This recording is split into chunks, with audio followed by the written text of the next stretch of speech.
মেয়েদের বিয়ে দেওয়ার সময় ল্যাপ তোষক খাট এগুলো দেয়, আবার বলে এগুলো যৌতুক না উপহার, এগুলো দেয়া লাগে, এক্ষেত্রে করণীয় কি? আমি প্রায় বলি, চাঁদাবাজ, ডাকাত এবং দুর্নীতিবাজরা দুর্নীতি করে, খারাপ লোকরা মানুষের টাকা আত্মসাৎ করে, ছিনতাইকারী ছিনতাই করে,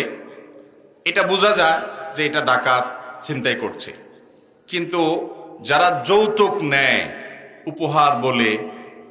এখন অবশ্য উপহারও বলে না, এখন আরো আপডেট হয়েছে,